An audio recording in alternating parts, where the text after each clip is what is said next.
Okay, 3, 2, 1. Oh my goodness. Good morning, good afternoon. Whatever it is for you, I hope you're having a fantastic day. My name is Zach Schaumler.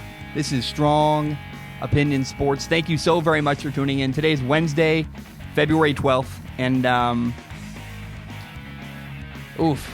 today's episode is late. It is.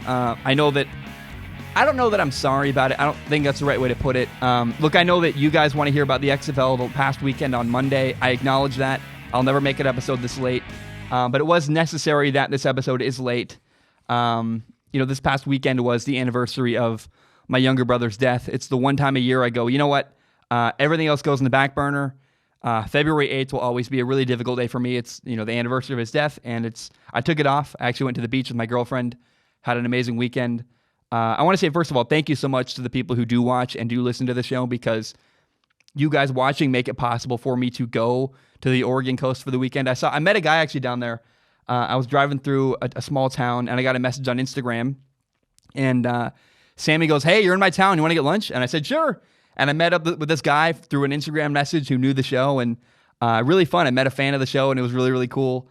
I love to do that kind of stuff when I'm going to New York later this like in February, I'm going to New York, in Seattle. I'm going to Seattle the next 2 weekends. I want to meet people that listen to the show. I'm an open door. Like, if you want to get lunch with me and I'm around and I'm free, I would love to get lunch with anybody listening to this show. That means a lot to me. But the whole point of that whole story was to say that, I didn't watch any XFL on Saturday or Sunday. I was away at the beach just trying to focus on my own life for a little bit. So my point is, on Monday and Tuesday, I watched the XFL. I caught up. I watched every single snap from the XFL. And I got a lot to say, man. First of all, I got to say, I believe it's pretty clear that everybody who watched Week 1 of XFL football can acknowledge that it was a huge success. Week 1 was phenomenal, man. I loved it. I watched every game. It was high-quality football. It really was. These guys, it's very clear, are right on the edge of NFL talent-wise. It's a big step up from college football. Honestly, often college football is hard for me to watch, because in college football, you see a world where often a really good team can physically dominate a team that's not as good. Like, for example, I hate watching Alabama play New Mexico State. It's not fun. A lot of times when you see a team like Alabama or Clemson or LSU last year, they play a team and they're just physically dominating, and it's not fun because there's no parity. And I love parity in football, and it's very clear that when you watch the XFL, everybody on the field belongs to be there. And what it does is makes the football focus go to, instead of mismatches physically, it puts the focus on execution. Guys being in the right spot, throwing accuracy, guys having composure. The fine details that make football really fun for me get emphasized when there's parity talent-wise. The XFL not only has a lot of parity talent-wise, it's got really good talent, and a lot of the guys I think we're going to see in this league are probably going to be either on NFL teams coming up next fall, or at least be in the discussion and play in the preseason. That's pretty cool. There's a lot of good talent in the XFL. And guys are hitting, man. I got to admit, when you watch the XFL, guys are playing with a little bit of a different freedom, and not in a dangerous way. I really enjoy. I haven't watched football in a long time where I saw guys just hitting each other and not afraid to get penalized. And it just seems like people in the XFL, the players have permission to hit, and it's a very different mindset.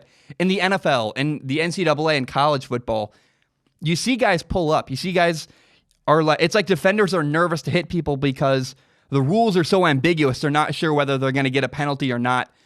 The XFL has made it clear we want guys to hit, and I think actually in the process, this is a real thing, in the process of making it acceptable to hit, I think it actually makes the game safer, because you have guys who aren't pulling up late. There's no hesitation. They go through the play. Yes, there's big contact, but big contact doesn't necessarily mean big injury. Often in football, you get injured when you pull up, when you slow down, when you're thinking. Because of this, I really think the XFL is really fun to watch, watching these guys hit each other and go full speed through a play. There's no hesitation. Guys are going full tilt, and there's no hesitation. To some degree, I wish I had a way to explain. I don't know how to explain this properly, but when you hesitate, when you slow down in football, that's when you tend to get hurt. And I watched a lot of big collisions over the weekend. I watched all 4 XFL games, and I didn't see any horrible, jarring stuff. I just saw enjoyable, fun hits that were, for the first time in a long time, I was like, wow, I miss watching hitting in football. It is actually really enjoyable watching guys go full tilt the way they did. And the games are fast. I mean, it's perfect. It really is.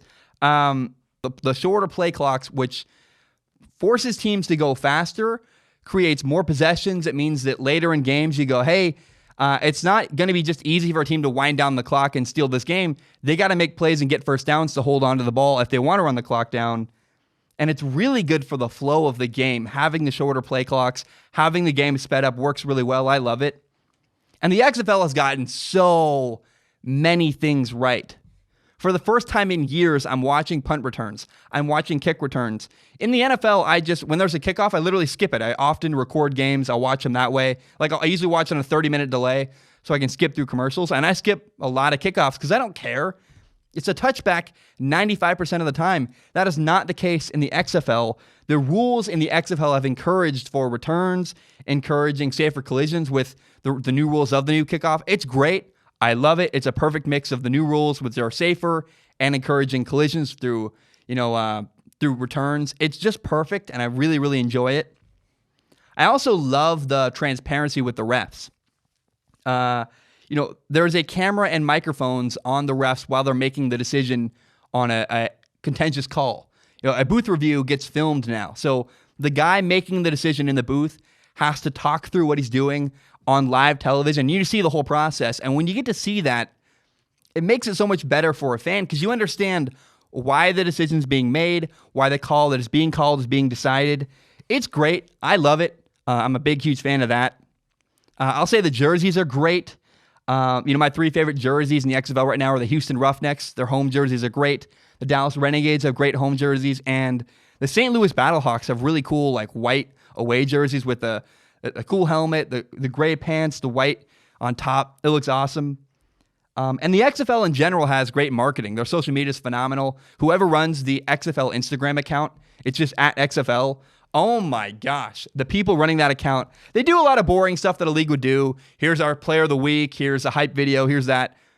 But then they post some memes that are really good. I saw a Snoop Dogg meme that says, yes, XFL football is happening today. Things like that. They're just the fine touch that I find really good. And I'm really a fan of what the XFL is doing there. It's just outstanding. And having capital has really given the XFL a lot of freedom. There's no money crunch. One of the things that I noticed is that teams are ready to play. And a large part of that is because they did a lot of preseason games. They flew teams around the country to play each other and have practice preseason games. And doing all that costs money. Having a preseason that really wasn't publicized was just a loss to the league. It cost them money to fly players down to Houston, to have a game, to put everybody up in a room. And yes, it's at cost, but because they had that, players were more prepared for week 1, and it paid off big time. So the investment the league's made, and having capital and having money behind the league has allowed for them to have a lot of freedom and made it just a significantly better product. This is clearly, when you compare the Alliance of American Football to the XFL, my friends that play in the league, it's very clear watching the league, the XFL has more money behind it, and it's going a lot farther, and it's given the league more freedom so that the teams can focus on winning football games rather than surviving as an entity, and that's a gigantic, gigantic difference. Money is not an answer to everything, but what it does do is gives you freedom. A lot of people say that money is happiness. This is just an aside in real life. People say money gives you happiness. It doesn't, but what it does do is gives you freedom. And we're seeing the similar thing with the XFL. The XFL has freedom to do things and put good football, quality football at number 1. And business has taken a backseat to some degree for the coaches, for the players. They can focus on what they're supposed to do and allow the business people to focus on the business side of things. I do need to say the quarterbacks were awesome. There's a big difference between... So my 3 favorite quarterbacks to watch in the XFL are Philip Walker from the Houston Roughnecks, Cardale Jones from the DC Defenders, and Jordan Ta'amu from the St. Louis Battlehawks. All of them can run. And I got to say, if your quarterback isn't mobile, I don't care. I have a harder... Aaron Murray from the Tampa Bay Vipers is not fun to watch. It's not good. In the big difference between the NFL and the XFL is this right here with quarterbacks. Quarterbacks are able to get away with a lot more in the XFL than they would in the NFL. Receivers are more open. Defenses are just a hair slower, meaning that you can be late and get away with being a little bit late and still complete a pass. You don't have to have perfect timing. You can make up for little errors in decision making because defenses aren't quite as good and quite as fast. But when I watch Aaron Murray, a quarterback at like Tampa Bay, who is an average decision maker, who doesn't have a great arm, and he can't run, I'm done. In the NFL, quarterbacks like Tom Brady are so great and don't need to run because their decision making is impeccable. No quarterback in the XFL has impeccable decision making. So if you're not going to be a great decision maker, you better be able to run because I want reasons to watch you. And if you can't move around even a little bit, like Philip Walker made great decisions for the most part. Jordan Ta'amu did a really great job, but they can move, and even though they're not perfect, and they make pretty good decisions, they're not perfect though. Their ability to move makes them so much more watchable. They can extend plays, they can avoid sacks, they can run when they need to. That's what I want to watch in the XFL, is quarterbacks who can run around and are dynamic athletes. So the big difference in the XFL is that success does not directly correlate to the NFL. Again, defenses are, I don't know how to put it other than say they're easier, they're slower. Receivers are open by more, they're more forgiving. You can be a little bit late and still complete a pass. So don't mistake success in the XFL for direct.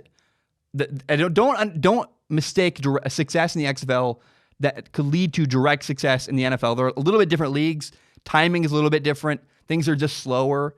And so we saw PJ Walker have a great day. That doesn't mean PJ Walker could suddenly be a franchise quarterback in the NFL tomorrow. By the way, the best stadium I saw in the XFL was I think it's Audi Park is what it's called. Audi Park in Washington, D.C. Audi Field maybe is what it's called. Audi Field is what it's called. It's a stadium that holds 20,000 people.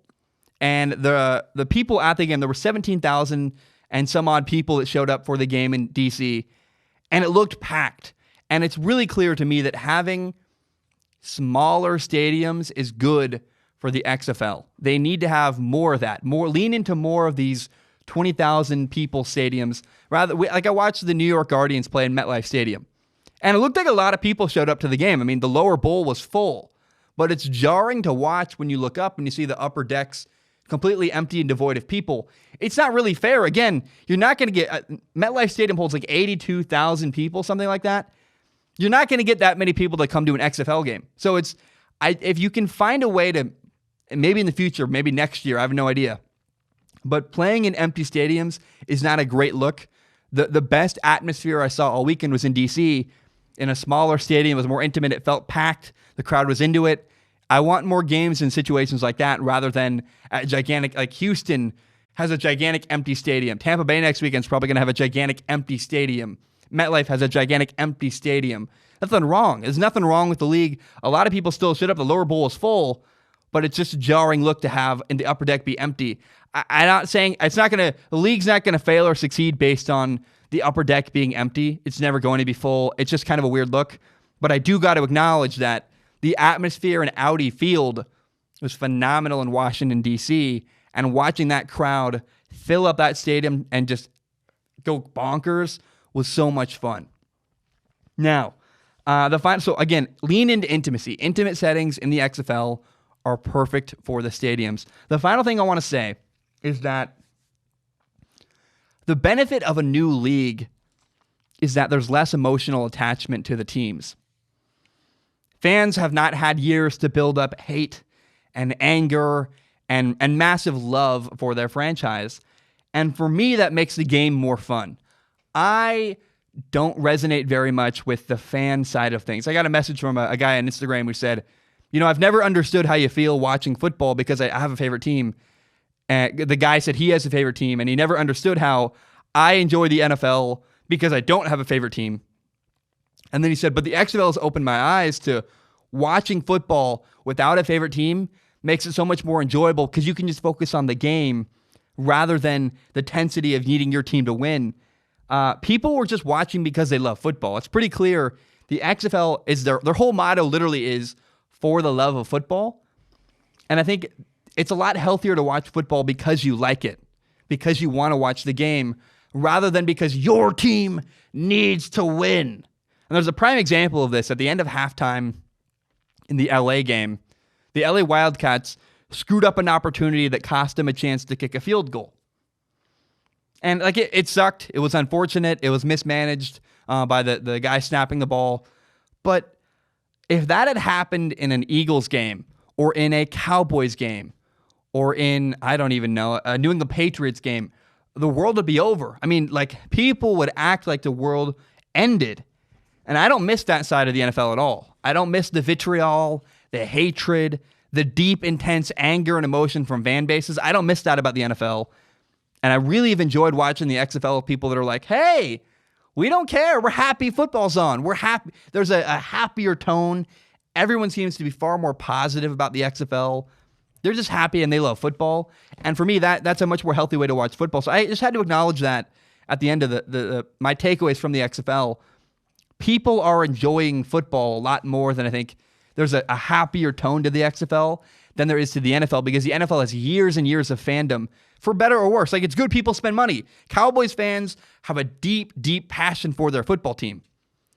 But that also comes with the negative side of when things go wrong or not their way, man, they are kind of nasty, kind of mean, pretty angry. And we don't have that in the XFL. And it makes me really happy. I really, really enjoy watching football without all the vitriol, without all the anger and the hatred. For me, it makes it a way more enjoyable experience to talk about, to cover, and to even watch. It's just more fun for me to follow a league that doesn't have that level of hatred yet. It will someday. It doesn't yet, so appreciate it while you can. People right now are just happy there's football. And that's how I love to watch football. I love it. And the XFL, again, in totality, week 1 was a massive, massive success. Okay, what I want to do now is I want to run through the league and say a little bit about each team, share my impressions, talk about what I saw. And I want to start with the DC Defenders. I was really, really impressed with what we saw from the DC Defenders. I love the number one takeaway from this team. I love the head coach, Pep Hamilton. Pep Hamilton is a great, great coordinator. He's awesome. He's been waiting for years to have an opportunity to be a head coach at some level of professional football. I think he's wanted a job in the NFL, but I'm happy, man. Now he finally got his job. He finally got his opportunity, and he is so good.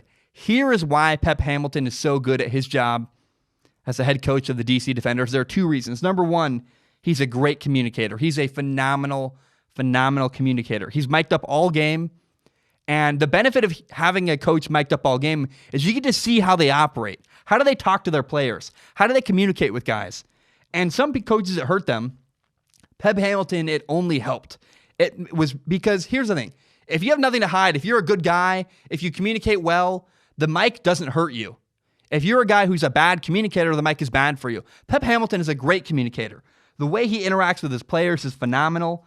He did a great job with the quarterback, Cardale Jones. And Pep Hamilton is a clear, direct, very straightforward speaker. He's a good teacher of football. And man, does it come through both when you watch his team run an offense and then when you watch him and the way he interacts and talks to his players. It's so awesome.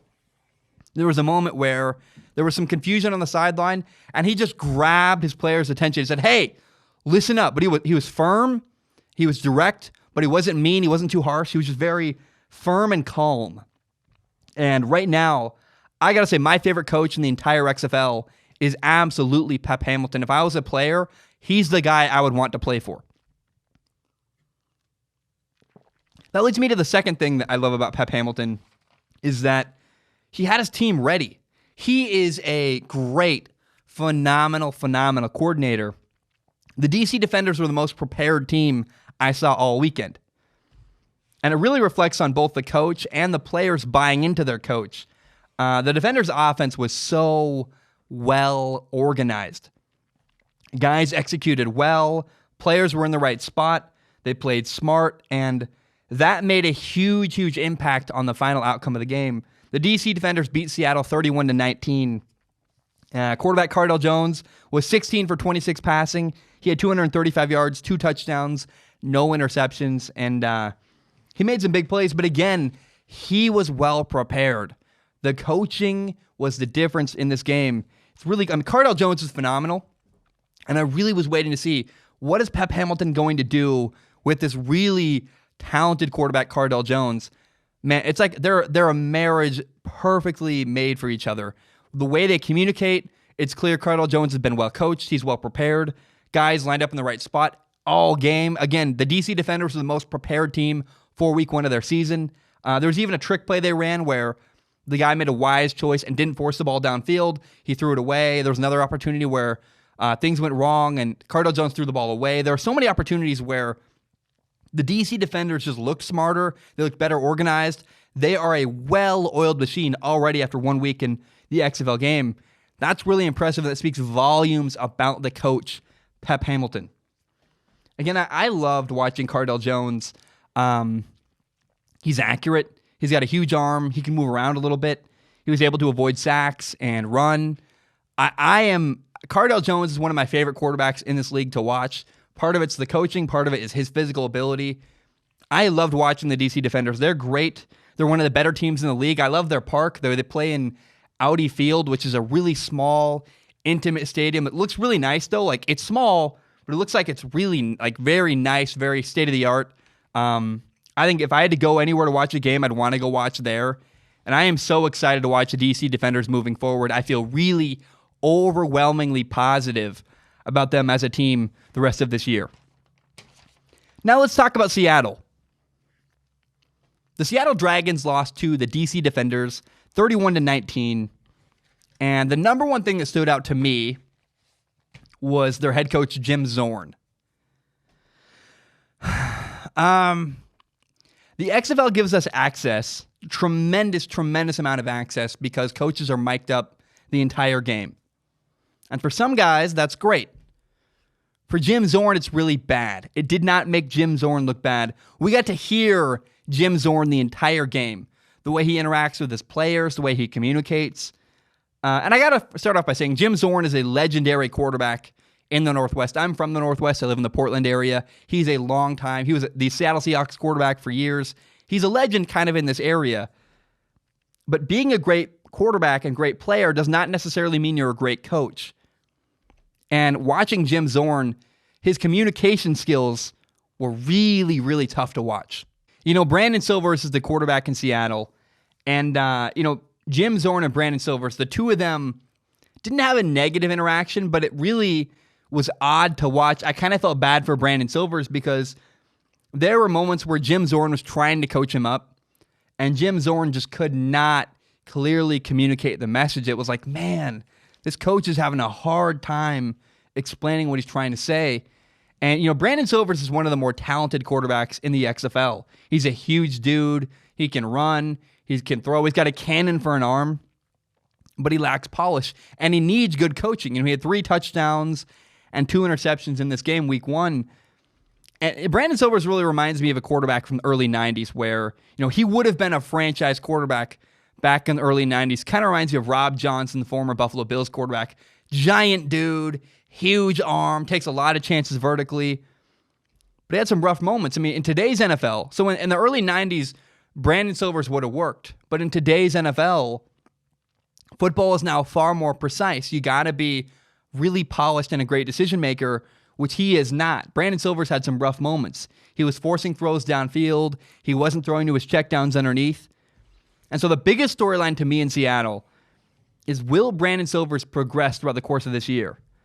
I am not confident that head coach Jim Zorn can help Brandon Silvers mold and develop as a quarterback. I don't think he has the necessary communication skills to help him. And I just look at Seattle. There's a lot of potential in Seattle. Brandon Silvers is a really talented quarterback. The question is, will he improve? Is his accuracy going to improve over the course of this year? Is his decision-making going to improve? Is his understanding of situations going to improve? How to handle this versus that? I'm excited to watch and see what happens, but if it doesn't work out between Brandon Silvers and Jim Zorn, a lot of this is going to be on the coach, a coach that was unable to communicate effectively and teach the game of football effectively. He might know the stuff, but if his teaching skills aren't good enough, Brandon Silvers is never going to develop and never going to get better. And so that's what we got to see. I'll be at the next 2 Seattle Dragons games in Seattle I'll be there. It'll be really fun. I'm excited to watch the games live. But the question is, how much can Jim Zorn's coaching ability develop and mold the young quarterback Brandon Silvers in Seattle? Okay, the star of the weekend was Houston Roughnecks quarterback Philip Walker. I believe everybody would agree he is the most fun player to watch in the XFL. I loved it. Houston beat LA 37-17, and PJ Walker was 23 of 39 passing for 272 yards, 4 touchdowns. He did have 1 interception, but he also ran the ball 4 times for 26 yards. Now, the runs from PJ Walker that I most remember are not the ones where he got yards. There were multiple times where he avoided a sack and ran around, kept his eyes downfield, and threw the ball for a big gain. There's one that is ingrained in my memory where Philip Walker, Philip or PJ, depending on how you want to call his first name, he avoids a sack, he runs around, he's running to the left, flips his hips, throws the ball downfield into the end zone for a touchdown. And I was like, man, that is so awesome. So much fun to watch. Now, PJ Walker had a 59% completion percentage. A lot of people that are stats nerds will go, well, PJ Walker, push up their glasses. PJ Walker was, he only had a 59% completion percentage. He didn't complete a lot of passes. Shut up. Get out of here. You don't understand the game of football. PJ Walker's offense in Houston with June Jones is an offense that just encourages taking chances downfield. Against man coverage, throw the ball vertically. The Houston Roughnecks were throwing the ball downfield constantly, taking chances. Yes, it did result in a lot of incompletions, but it wasn't bad. It was PJ Walker was executing the offense, throwing the ball vertically against man coverage, taking chances downfield. That's not a bad thing. That's him running the offense the way it's supposed to be designed. Now, I think a lot of people watch PJ Walker and see an NFL quarterback. People go, he's 24 years old. He can run. He's putting up big numbers, throwing the ball. And you look at the dude, and I watch PJ Walker. I go, man, he's making some great throws out there. His best throw was on a 3rd and 9 down the middle of the field to Nick Hawley into tight coverage, just a dime down the middle of the field. It was the best throw I saw all weekend. But what people don't understand is that the XFL game is a little bit slower than the NFL. Not by a lot slower, but a little bit slower, meaning that defenses are more forgiving in the XFL than in the NFL. Quarterbacks can be a tad bit late and still complete a pass. Receivers are more wide open than normal. Being a quarterback and being a good quarterback, being even the best quarterback in the XFL, which I think PJ Walker is, does not mean he'll immediately be an NFL starter come next year. He's good in the XFL, where guys are more wide open. You can be a little bit slower. Things aren't quite as quick. He's dominating the XFL. That's a great sign. You should dominate the XFL. But there were still a couple moments where PJ Walker got away with a throw into tight coverage, or he was a little bit late, and it shouldn't have been caught, but it was. Or, there was a play in the red zone where he did throw an interception, and I went, it's not really great. So, I loved watching PJ Walker, but understand, dominating in the XFL does not necessarily mean you're a future NFL franchise quarterback. Now, I want to give a ton of credit to the Houston Roughnecks head coach, June Jones. So the quarterback battle in Houston lasted for a really long time, and it came down to either Connor Cook, the former Michigan State quarterback, or PJ Walker. And the big difference between the two quarterbacks that Houston had to decide between was mobility.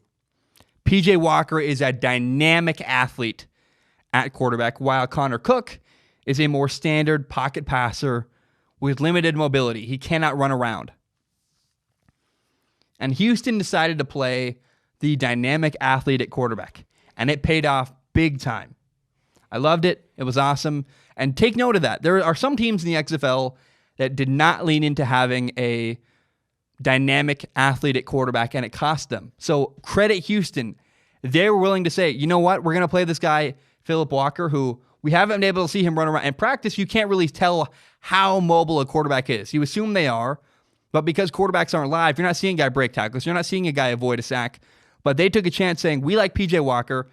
and we know there's an element to his game that's undefinable we haven't seen yet, we're going to go with him rather than at least from my perspective, the more boring Connor Cook, who has no ability to escape a sack, not a dynamic athlete, can't move around. Really big credit to Houston. Great job leaning into a dynamic quarterback. I thought it was a great move, and it really paid off for Houston. Now, one final thought. One of Houston's best receivers is Nick Holley. He had 4 catches for 50 yards this weekend, and he's a tough cat. He made some really good catches into tight windows where there are guys all around him in traffic. He still hung on to the ball. He made a catch on the goal, and I went, wow, it's a big-time catch. And Nick Holley is a really, really cool story. He played college football at Kent State, and he played all over the field. In his 5 seasons at Kent State, he played 5 years in college. Year 1 and 2, he played receiver. Year 3 and 4, he played running back. And then year 5, Nick Holley played quarterback. He did it all. It's pretty crazy and pretty wild to me. I'm like, wow, Nick Holley is just a jack of all trades. You can put him anywhere, and he's just a guy who loves football. And it really came clear to me in an interview.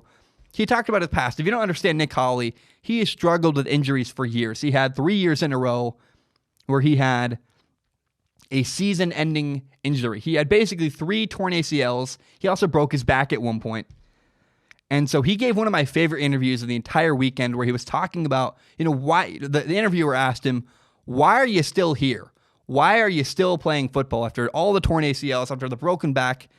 And Nick Holley just said, man, I love football. I love playing the game of football. And I was watching, and there was a moment where I didn't cry, but it had like that your cheeks kind of well up and you go, oh, I'm not going to cry, but I'm really close. It was that moment where I went, man, this is beautiful. To me, there's nothing better than a guy doing something because it's what they love. Do what you love. And Nick Holley's doing what he loves, playing playing professional football, playing the game of football, period. And to me, man, that's so awesome. There's nothing I appreciate more than stories like Nick Holley, where a guy really is going after it, chasing his dream, doing what he loves. And to me, it was one of my favorite stories of the weekend, hearing that interview, hearing Nick Holley talk about his journey, and hearing Nick Holley talk about how much he loves the game of football. Now, the LA Wildcats lost their first game, 37-17 to Houston. And I got a lot of things to talk about the LA Wildcats.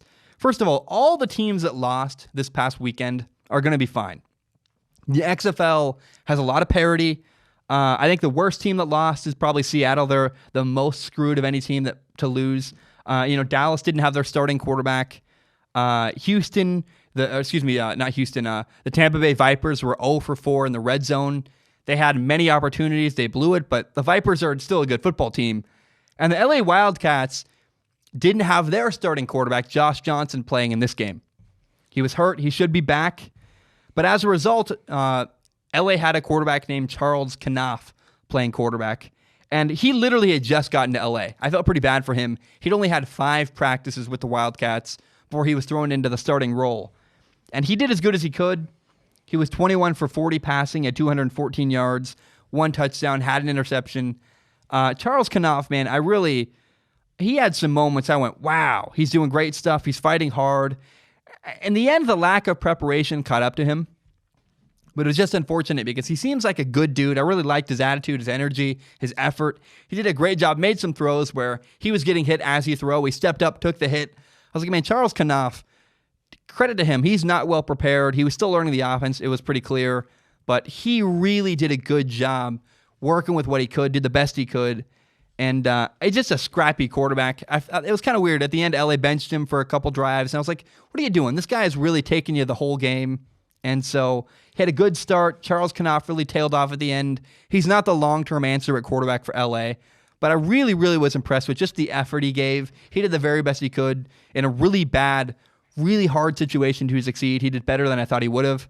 And just props to him. It was fun to watch. Now, I got to say, I'm a big believer in Winston Moss. Winston Moss is the head coach in LA. I know some people who know him. They love him. They speak really highly of him. They believe in him. So because it's them, I trust their judgment. Because they believe in him, I believe in him too. And, LA lost, but they had a backup quarterback playing. And so I don't think you can hold this loss against LA. I don't think you should hold this loss against the head coach. I think Winston Moss is still a great head coach. And I love Winston Moss's offensive coordinator, Norm Chow. I don't know how I missed this fact, but somehow I had no idea that Norm Chow is the offensive coordinator in LA. He's a great offensive coordinator. He coached Matt Leinart. He coached Carson Palmer, got them Heisman trophies. He coached Ty Detmer at BYU, got him a Heisman trophy. So he coached at USC, BYU. He coached Steve Young. He coached Jim McMahon. The dude is a legend, and I really, really respect Norm Chow. He's one of the best offensive coordinators in the NFL, in football, period. And he's just a kind of a football legend. Now, the interesting part, so I love the offensive coordinator. I love the head coach.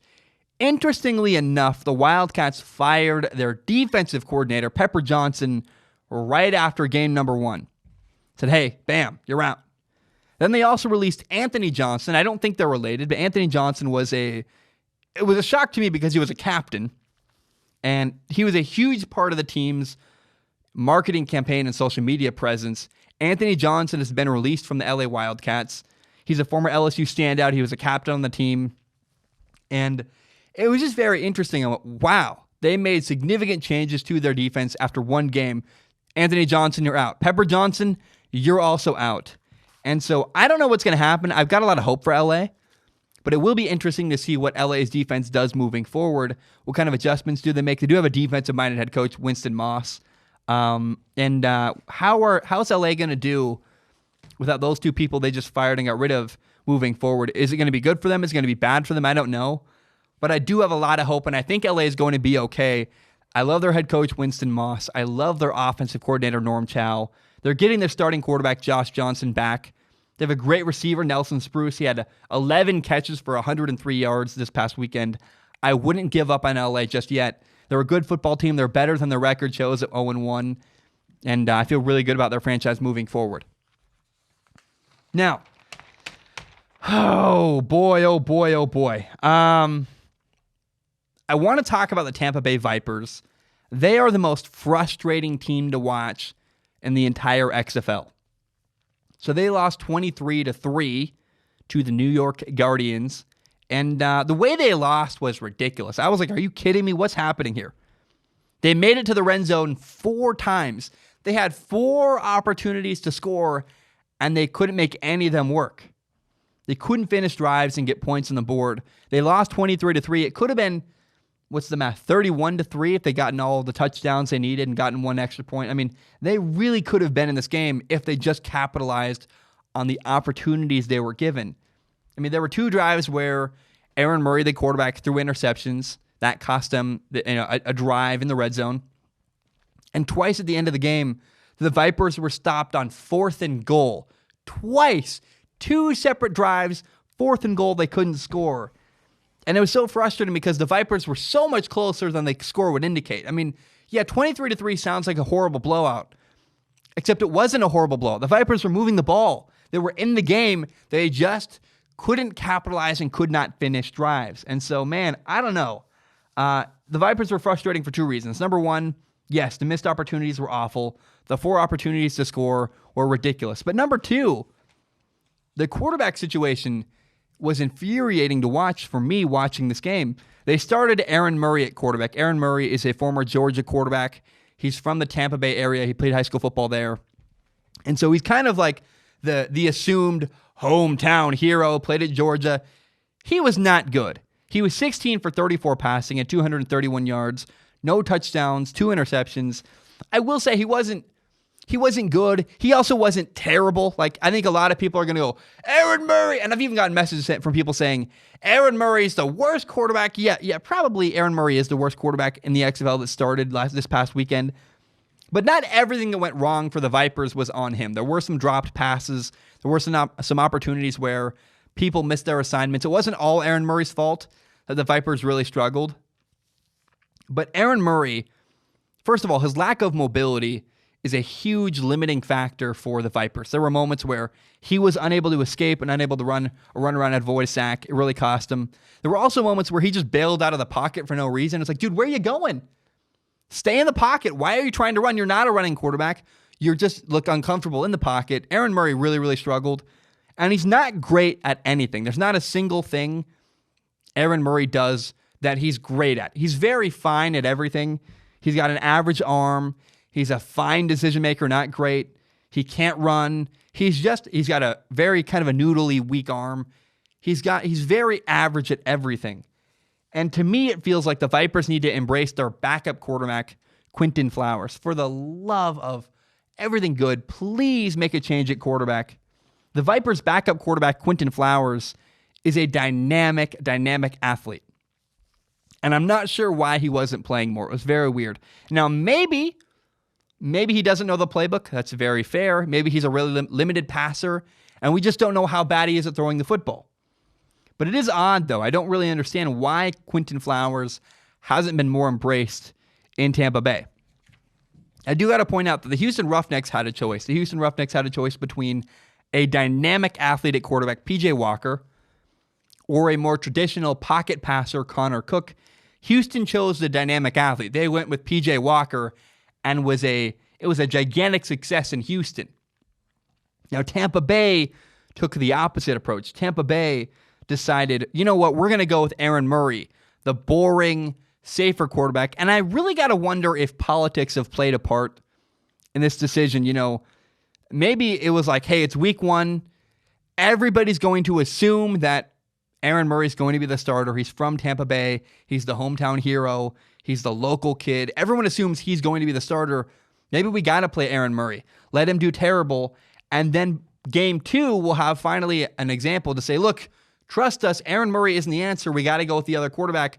We're going to take a risk. We're going to shake things up and run a different kind of offense with Quinton Flowers. Maybe they just needed one game to show, hey, we've given you Aaron Murray. He wasn't very good. Now we're going to change things up and go with Quinton Flowers the rest of the way. I hope that's what they do. However, it's not clear that is what they're going to do. If it was me, if I was a person running the Tampa Bay Vipers, I would embrace Quinton Flowers. I'd say, hey, he's our guy. We're going to run the ball at the quarterback position a lot. We're going to basically do what the Ravens did with Lamar Jackson, build an offense around Quinton Flowers.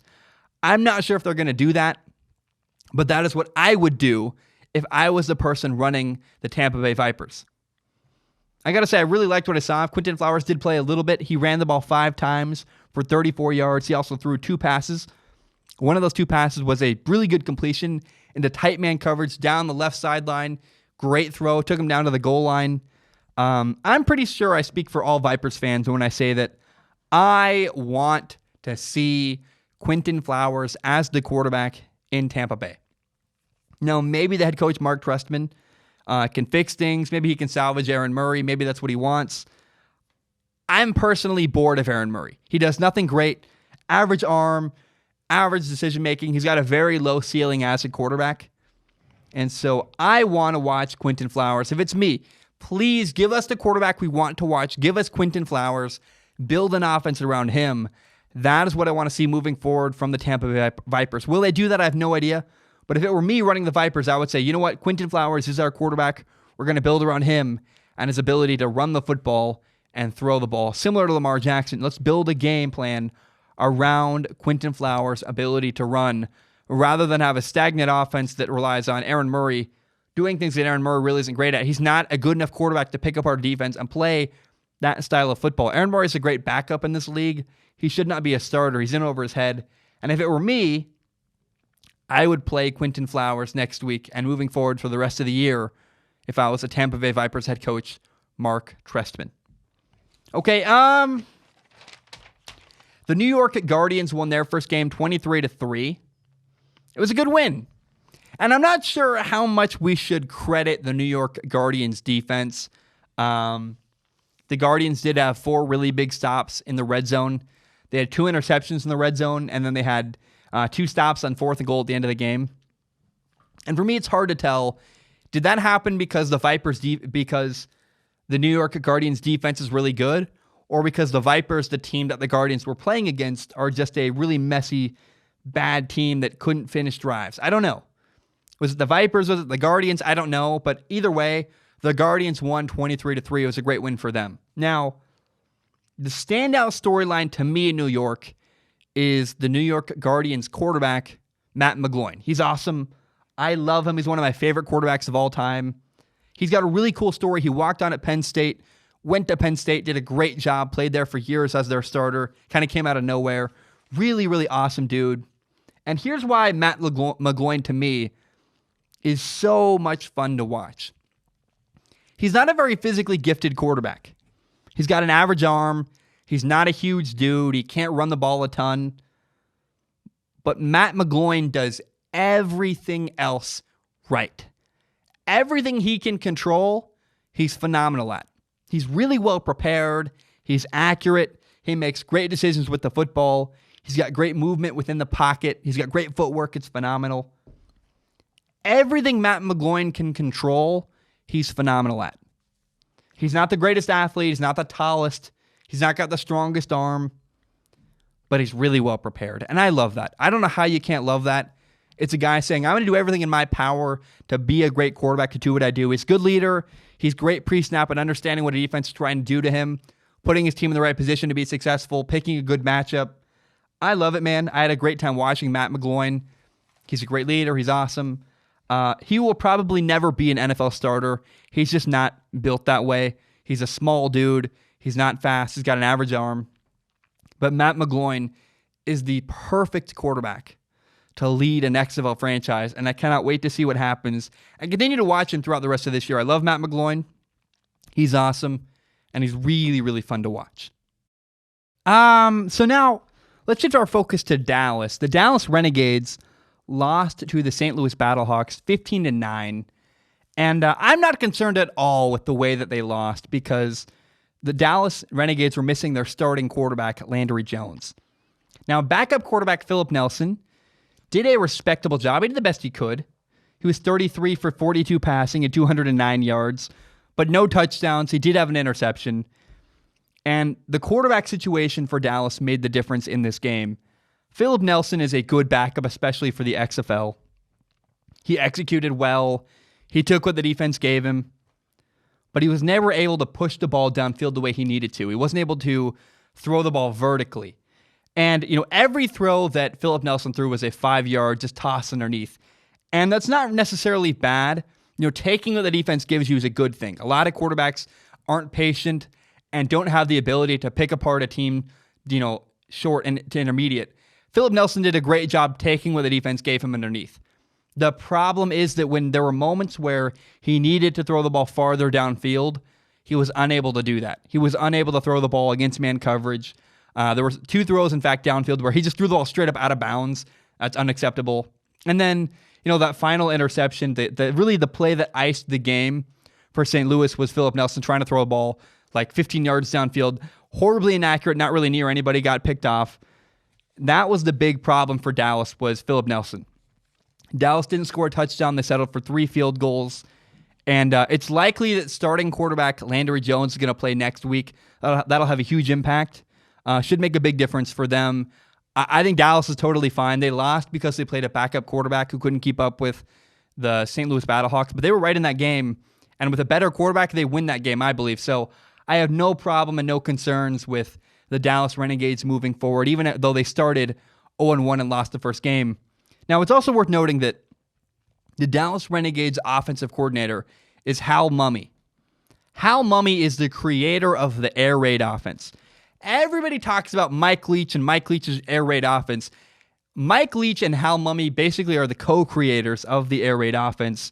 Hal Mumme was the head coach at Kentucky, and his offensive coordinator was none other than Mike Leach. They made the air raid offense together, and so the point is that Dallas throws the ball a ton, really effectively, really well organized. They got a great system. Hal Mumme's air raid offense is so much fun to watch. I cannot wait to watch the Dallas Renegades with Landry Jones running that offense. It's going to be so much fun. There's a lot of potential in Dallas. They just need a quarterback who can complete a pass farther than 5 yards downfield. They're going to get that in the future. I have no problems with the Dallas Renegades at all. They're a good football team. They were in this game. Quarterback was the limiting factor for them. And in the future, they're going to do a lot better with Landry Jones. I got no problems with Dallas, even a little bit. Now let's talk about week 1 for the St. Louis Battlehawks. They won. The St. Louis Battlehawks won in week 1. They beat the Dallas Renegades 15-9. And first of all, I love St. Louis's uniforms. They're really, really cool. I really love they have the blue helmet, the white jersey, the gray pants. It looks awesome.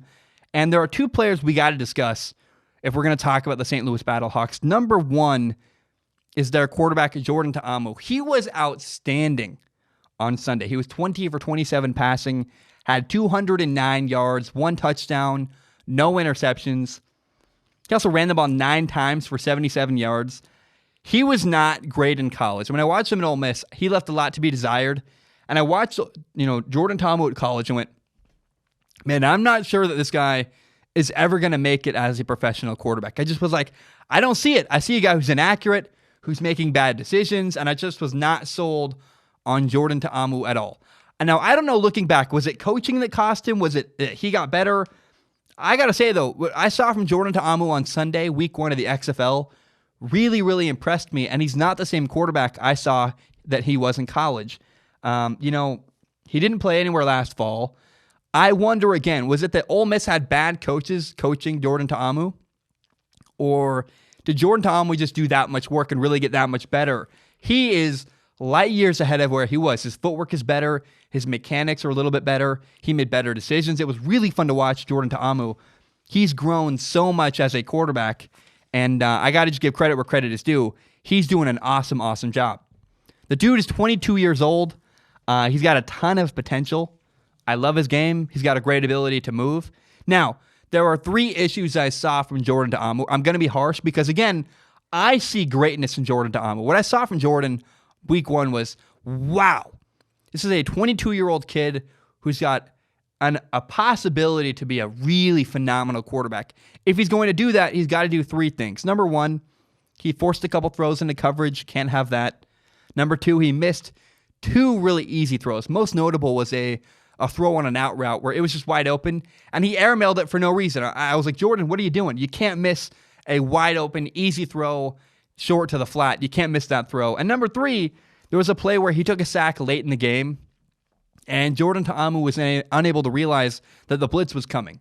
The defense sent an extra guy. Dallas brought an extra guy blitzing off the right side. Jordan Ta'amu tried to run away from the blitz rather than reacting the right way, which is to say, oh, hey, Dallas is blitzing from the right. Let's throw the ball to the right to replace the defender with the ball. There was a guy open running a crosser underneath. Jordan Ta'amu tried to run away rather than calmly react to the defense with a throw. That's not great. You can't do that. But again, I'm being really, really harsh, and I'm doing that because Jordan Ta'amu has really small things to work on. But if he does that, he is going to be an outstanding quarterback. He had a great deep ball. Everything I saw from Jordan Ta'amu made me go, wow. He looks really good. There's a bright future here. I'm going to be harsh on Jordan Ta'amu every single week because, man, he has potential to be one of the best quarterbacks in the entire XFL. And because he's so young, he's 22 years old, he's got a rare opportunity. Not every quarterback in this league, Matt McGloin is 30 years old. Matt McGloin is really not probably going to move up from the XFL to the NFL. Jordan Ta'amu is 22 years old, really physically gifted, got a bright future. He could move on to the NFL. He's got that kind of future ahead of him. So I'm going to be harsh on Jordan Ta'amu, but it's because, man, I see the potential for a really good NFL quarterback if he can get things put together.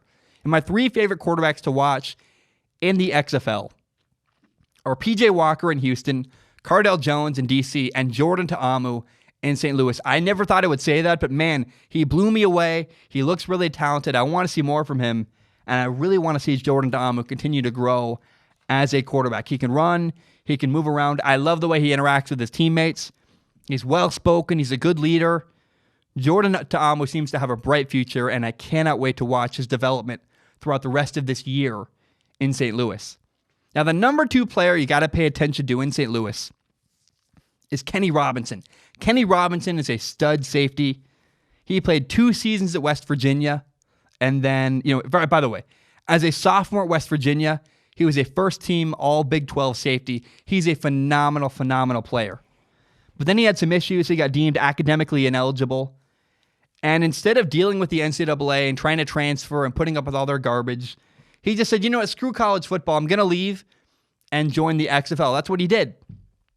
And I love this story because he is potentially a new route for players to take rather than dealing with college football and dealing with all the nonsense, to leave college early or maybe go straight from high school if you're good enough. Go make money, go play in a league, and then eventually go to the NFL. The NFL has a rule that you got to be out of the NFL. You got to be out of high school for 3 years before you can join the NFL draft. Now, in the 2020 NFL draft, Kenny Robinson is eligible. He might, in fact, be drafted in April in like 2 months into the NFL. We don't know what's going to happen. I'm really curious to see what happens. But Kenny Robinson might be a future template for other quarterbacks and other people and not quarterbacks, but other players. But I think a lot of people in college football that play 1 year and have to transfer or find a better route, there are so many opportunities for people to go play in the XFL. I want that to happen more. Screw the NCAA. Like, they're good. If you want a degree, great. But if you don't want to put up with the nonsense and you're talented enough to play in the NFL, screw them. Go play in the XFL. Go make money and get your time ready so you can go to the NFL and put some good stuff on tape. I have no problem. I'd be happy to see more guys take the route that Kenny Robinson followed, saying, I'm not going to mess with the NCAA and their crap anymore.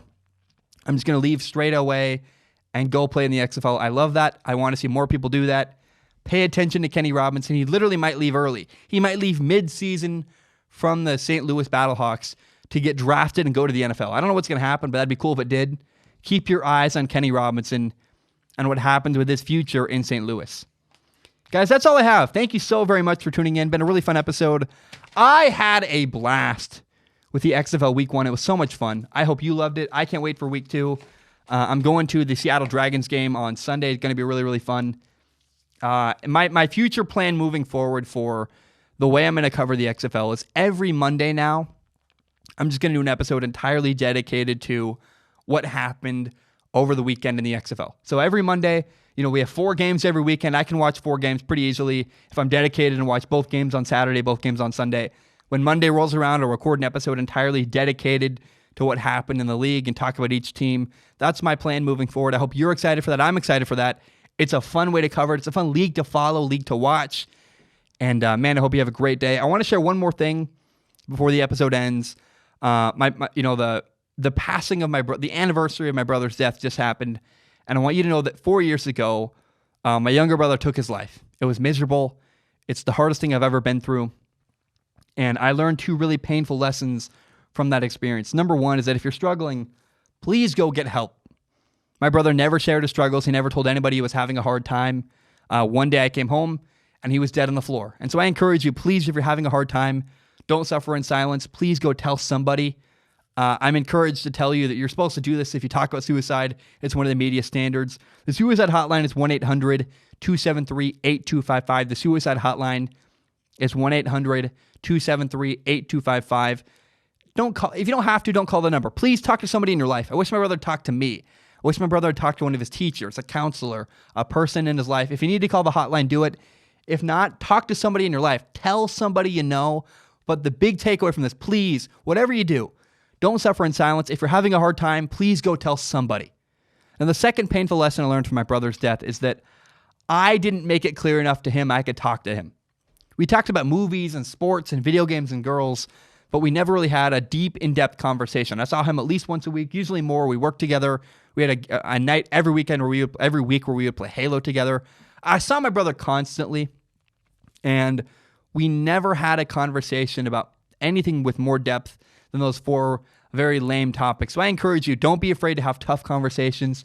Don't be afraid to put yourself out there a little bit and talk about things that maybe are not traditionally comfortable. You don't need to just talk about movies and video games all the time. You can have a really deep, meaningful conversation. Don't be afraid to do that. And make sure you tell the people in your life how much you love them and how much you care about them. Guys, my name is Zach Schaumler. Thank you so very much for tuning in. I love doing Strong Opinion Sports. It has made my world so much better. Thank you so much. Hope you have a great day. Bam, we are done.